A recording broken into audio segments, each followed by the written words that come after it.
శ్రీ గురుభ్యో నమః. ఓం సదాశివసమారంభాం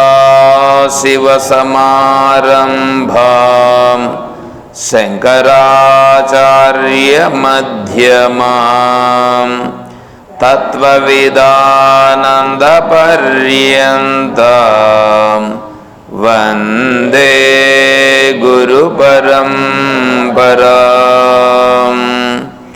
ఓం శ్రీ గురుభ్యో నమః.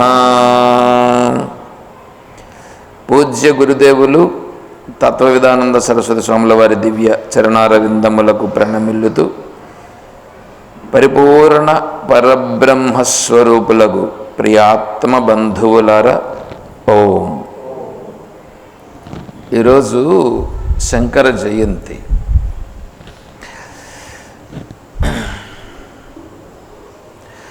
శంకర జయంతి ఎందుకు చేయాలా? ఏమండి, శంకర జయంతి ఎందుకు చేయాలి చెప్పండి. మీరు అష్టోత్తరము అవి ఇవి అంటుంటారు కదా, చెప్పండి ఎందుకు చేయాలి శంకర జయంతి?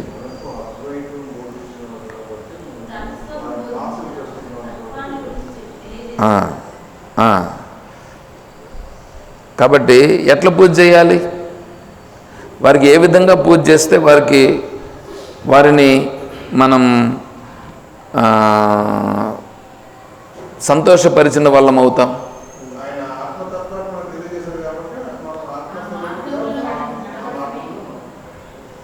ఉంటే కదా, అంతే. ఆయన అనకూడదు. గురువుగారు ఆత్మతత్వాన్ని చెప్పారు. ఏమండి, ఆత్మతత్వాన్ని ఎందుకు చెప్పారు?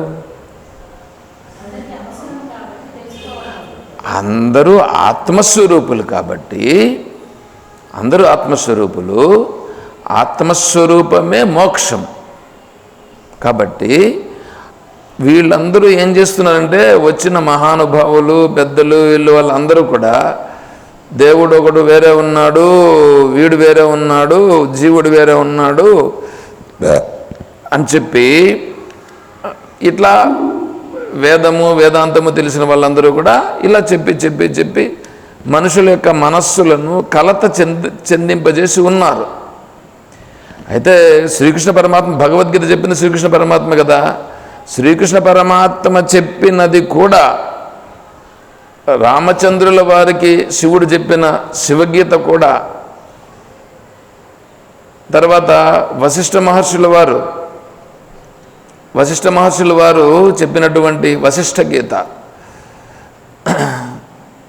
ఈ వశిష్ఠ గీత ఇవి కూడా, ఇవంతా ఏం చేశారంటే వాటి అర్థాలను మార్చేసి రకరకాలుగా వీళ్ళ ఇష్టం వచ్చిన పద్ధతులు వీళ్ళు చేసుకుంటున్నారు.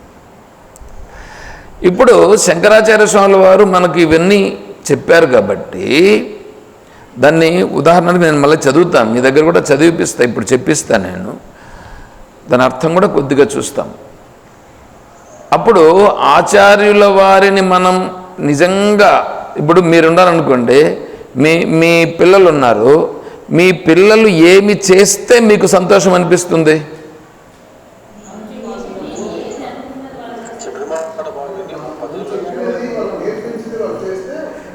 చెప్పిన మాట వినడం ఒకటి, సన్మార్గంలో పోవడం ఒకటి. దాంట్లో రెండు ఏంటంటే, వాళ్ళంతట వాళ్ళు సన్మార్గంలో పోయి వాళ్ళంతట వాళ్ళే సన్మార్గంలోకి వెళ్ళి వాళ్ళు ఉన్నత స్థాయిలో ఉంటే సంతోషిస్తాం. వాళ్ళు ఒకవేళ సన్మార్గంలో వెళ్ళే స్థాయి వాళ్ళకి లేదనంటే మనం గైడ్ చేస్తాం వాళ్ళని కదా. వాళ్ళకి మనం ఏదో చెప్తాం, నైనా నువ్వు ఇలా వెళ్ళు అని. ఎందుకంటే నువ్వు వెళ్తా ఉండే మార్గం ఇట్లా తప్పుడు దీంట్లో వెళ్తున్నావా అని చెప్తే నీకేం తెలుసు అని అంటాడు వాడు. చూడయా, నువ్వు ముందు పుట్టినావా నేను ముందు పుట్టినానా? నీకు అనుభవం ఉందా నాకు అనుభవం ఉందా? దీంట్లో ఇప్పుడు నా తల ఇంత ఉంది కాబట్టి నాకేదో కొద్దిగా అనుభవం ఉంది కాబట్టినైనా ఇట్లా ఉండు అని చెప్తారు. కాబట్టి ఎకనామిక్స్లో సివిక్స్లో ఒక ప్రావర్బ్ ఏంటంటే, వీడు తండ్రిగా ఉండేవాడు కొడుక్కి చెప్తూ ఉంటాడంట, నాయన నువ్వు చెడిపోతావురా అని చెప్తూ ఉంటాడట. వాడు కొడుకు దాన్ని ఈయన ఎప్పుడు ఇట్లా మాట్లాడుతుంటాడు అని చెప్పి దాన్ని పెరచెవిని పెడుతూ ఉంటాడంట. సివిక్స్లో వాళ్ళు చెప్పేటువంటిది. వీడు ఇలా పెడచెవిని పెడుతూ ఉంటాడు ఎంతసేపు అయినా సరే. ఆయన చెప్పి అలసిపోయి ఆయన శరీరం చాలిస్తాడు.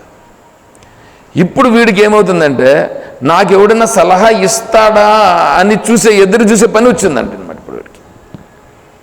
ఎవడికి? కొడుక్కి. ఇప్పుడు నాకు సలహా ఇచ్చేదానికి మా నాన్న లేడే అనేటువంటిది ఇప్పుడు ఎదురు చూస్తాడట వాడు. చెప్పినప్పుడు ఇంలా ఇప్పుడు ఎదురు చూస్తాడు. ఎవరు లేరు, దానికోసం ఎదురు చూస్తున్నాడు. అంటే ఉండేటప్పుడు ఉండేదాన్ని ఉపయోగించుకోడు, తర్వాత దానికోసం ఎదురు చూస్తాడు. అట్లా అర్థమవుతుంది కదా. అట్లాగా ఇక్కడ కూడా ఆచార్యులు వారు ఏదైతే చూసి ఈ విషయాలన్నింటినీ చూచి ఏది సత్యము ఏది అసత్యము అనేటువంటి దాన్ని చాలా స్పష్టంగా వారు చెప్పినారు, బోధించినారు. అలా బోధించినప్పుడు మనం ఏమి చేస్తే వాళ్లకు మనము తృప్తిని కలిగించిన వాళ్ళమవుతాం, ఋషి రుణముని తీర్చుకున్న వాళ్ళమవుతాం.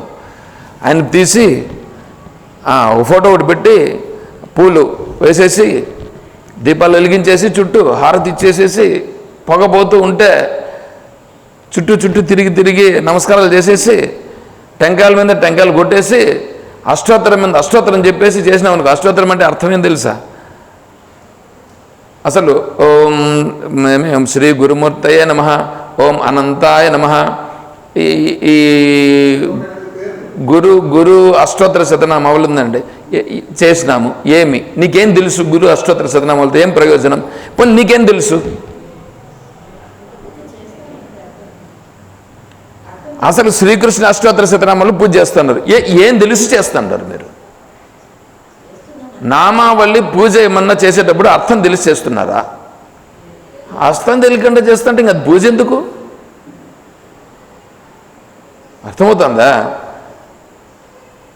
ఇట్లాంటి పనులన్నీ చేసి ఏదో ఉన్నారనుకోండి, మళ్ళీ వీటికొచ్చి ఇప్పుడు మనం గురువుకి ఏదో పూజ చేస్తున్నాం. గురువుకు పూజ చేసి ఇప్పుడు పాదాలు గడిగి నెత్తిని నీళ్ళు చల్లుకుండేది, ఇవంతా ఈ పాతకాలం పద్ధతులు, ఇవంతా పనికిరాని పద్ధతులు ఇవన్నీ. నేను ఒకటి చేశాను, మీకు తెలుసో తెలీదు. నా దగ్గర ఏం చేశారంటే, ఒకతను గురువు గారు, ఆయనకు నేను నచ్చింది ఆయన చెప్తా అంటే ఉపన్యాసం, నేను చెప్పేది నచ్చితే సరే అని ఆయన పిలిచాడు. వాళ్ళు గురు పూజ పెట్టుకున్నారు. గురు పూజ పెట్టుకుంటే నేను సరే, వారేమన్నారంటే మీరు వచ్చి పూజ చేయించాలన్నాడు. సరేలే వారు చెప్తున్నారు కదా అంటే వారి దగ్గర కూడా నేను శ్రవణం చేస్తున్నాను, కొద్దిగా చేశాను చెప్పి వెళ్ళాను. వెళితే నేను మామూలుగా సహజంగా నేను మామూలు పూజ చేసుకునేటట్లుగా నేను చెప్తున్నాను. అట్లా కాదన్నాడు. సరే ఎట్లా? సరే ఇప్పుడు ఏంటంటే గురువుకు పూజ చేయాలా, నీళ్లు తెప్పించాడు అనమాట. గంగే చమునే చైవ కృష్ణ గోదావరి సరస్వతి నర్మదా సింధు కావేరి జలేస్మిన్ సన్నిధం గురు, ఆ బకెట్లో నీళ్లు తెప్పించినాడు. ఇప్పుడు గురుదేవ ఆవాహయామి, ఈ గురువుని ఆవాహన చేసి ఆ గురువుని పిలిచి కుర్చీ మీద కూర్చొని ఇప్పుడు బట్టలు ఇప్పేసి స్నానం సమర్పయామని అందరూ వచ్చి స్నానం చేయించినారు. నాకు మనసుకు నచ్చలా కానీ ఆయన ఏమన్నారంటే ఇట్లా చేయించాలా అని అన్నాడు. సరే ఏం పోతుంది నాకేం, నేను గమనం కూర్చొని చెప్తున్నా, అడుండే వాళ్ళందరూ చేసినారు. స్నానం సమర్పయామి, పాలతో క్షీరాభిషేకం సమర్పయామి, దధ్యాం స్నపయామి, తర్వాత ఘృతం స్నపయామి. చూడండి ఎట్లా ఉందో. మధు స్నానం సమర్పయామి, శర్కరా స్నానం సమర్పయామి. దానికి మంత్రం చెప్పడం, అంతా పోయడం. ఆయన ఊరికే ఒక బోసిమలతో ఉండడం, ప్రతిదీ చేసినప్పుడు మళ్ళీ హారతి ఒకటి. ఇదంతా పద్ధతి, గురు పూజ ఇవంతా తెలియకేం కాదు. ఇది చేసిన దానివల్ల ఏంటంటే ఇది నిజమైనటువంటి పద్ధతి కాదు, ఇది నిజమైన పద్ధతి కాదు. తర్వాత గురువులను పెట్టేసేసి ఆయనకు మళ్ళా స్నానం అంతా అయిపోయిందిగా. స్నానం అంతా అయిపోయిన తర్వాత అంతా తుడిచి నూతన వస్త్రం సమర్పయామి, ఇంకా వీళ్ళే తీసుకెళ్ళి వాళ్ళని బట్టలు కట్టేది. వస్త్రేకం సమర్పయామి, మళ్ళీ తీసుకొని వచ్చి ఆయన కూర్చోబెట్టి ఇంకా పుష్పమాల అలంకారం సమర్పయామి, ఇంకా మళ్ళీ అష్టోత్తర శతనామాలు ఇప్పుడు పెట్టేది. కిరీటం ఒకటి పెట్టేది. ఇప్పుడు ఇట్లాంటివి ఎంతమందికి చేసినారో తెలుసా మీకు? చెప్తే మీరు షాక్ అవుతారు. అదే పనిగా కొంతమంది సాధువులు ఇట్లా చేపిస్తారు. నన్ను ముందర పెట్టి మళ్ళా చేపించినారు. ఏం చేద్దాం? ఆయన అంటే సాధువు కాకపోయినా గురువుగా ఉన్నాడు కాబట్టి ఆయన ఏదో చెప్పినాడు. సాధువులుగా ఉండేవాళ్ళని ఈయనే శంకరాచార్యునిలాగా ఫీల్ అయ్యి ఈయన గమన కూర్చోంటే అందరూ పుష్పాలు తీసుకుని వచ్చి అభిషేకం చేసేదన్నమాట. గురువులాగా ఏమన్నా చెప్పిన ఆత్మబోధన గురించి చెప్పినావేమయ్యా? నేను అడిగినానయ్యా, చెప్పినావేమయ్యా? నేను అడిగినాను, చెప్పినావేమయ్యా? ఎట్లా నన్ను పుష్పాలు ఏమంటారు చెప్పండి?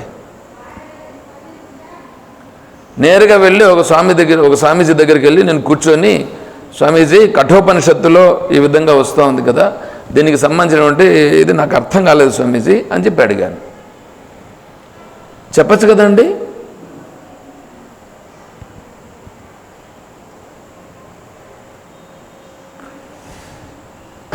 మీరు బాగా చదువుకోండి, మీకు మోక్షం వస్తుంది.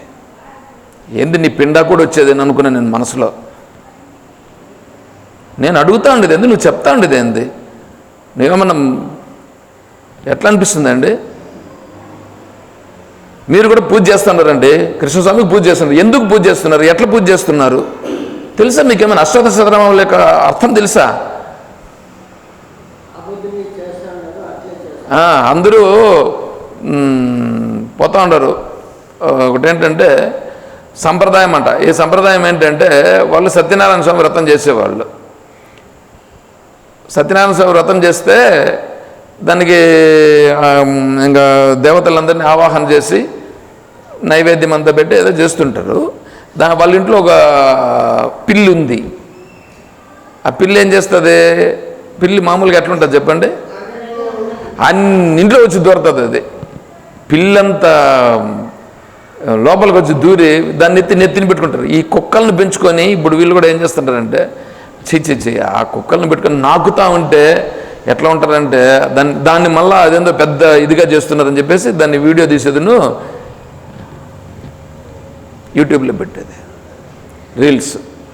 కుక్క నాకుతా ఉంటే ఏమన్నా మనుషులా?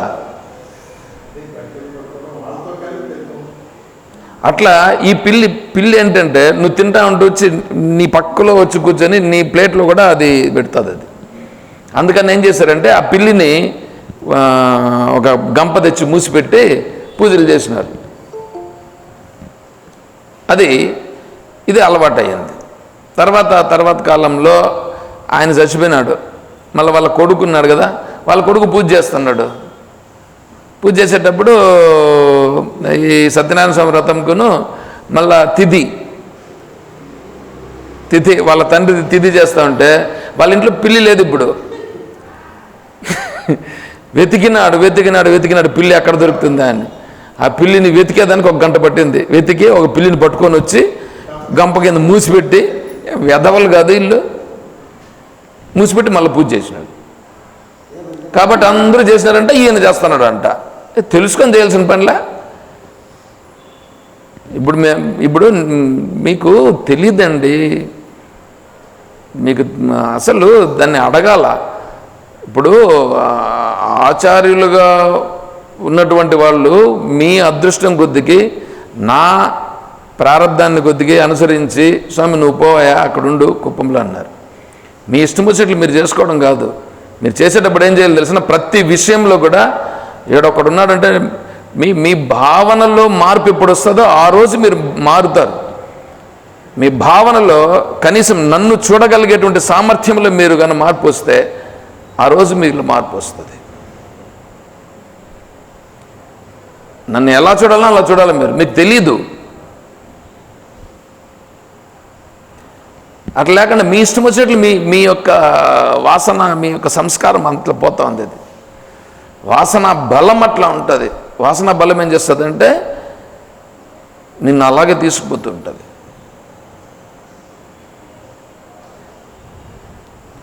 సరే, ఇప్పుడు ఆచార్యులు ఋషి రుణము తీర్చుకోవడం ఎలాగా అంటే, ఋషి ఏది చెప్పినారో దానిని మనం అనుష్ఠానం చేస్తే అది ఋషి రుణం తీర్చినట్లు అవుతుంది. ఇంతకుముందు చెప్పినాను, గుర్తుందా మీకు? ఆచార్యుల వారంటే ఏమిటి? ఋషి. ఇప్పుడు మనకు తత్వవిధానంద స్వాముల వారంటే ఏంటి? ఋషి. ఇంకా మీరు పేరు చెప్తే బ్రహ్మర్షి అని కూడా చెప్పచ్చు. శంకరుల వారిని కూడా బ్రహ్మర్షి, మీరు ఎలాగైనా పేరు పెట్టి పిలవచ్చు. బ్రహ్మర్షి. తత్వవిధానంద స్వామి వారు బ్రహ్మర్షి.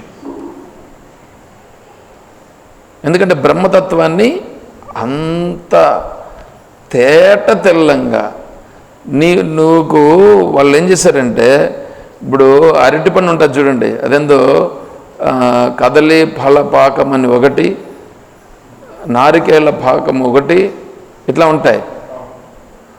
కదలి పళ్ళం అంటే అరటిపండు, నారికేళ పాకం అంటే కొబ్బరికాయకి పైన బొప్ప ఉంటుంది, పైన పీచు ఉంటుంది. కొబ్బరికాయ తినాలంటే పైన పీచు తీయాల, మళ్ళీ పైన ఇంకొకటి బొప్ప గట్టిగా ఉంటుంది, దాన్ని పగలగొట్టాల. దాన్ని పగలగొడితే లోపల నీళ్లు ఉంటాయి. దాంట్లో కొబ్బరి తీయాలంటే వెంటనే నువ్వు అట్లా డైరెక్ట్గా తినలేవు, దాన్ని మళ్ళీ కొద్దిగా పరిశ్రమ చేసి తీయాల.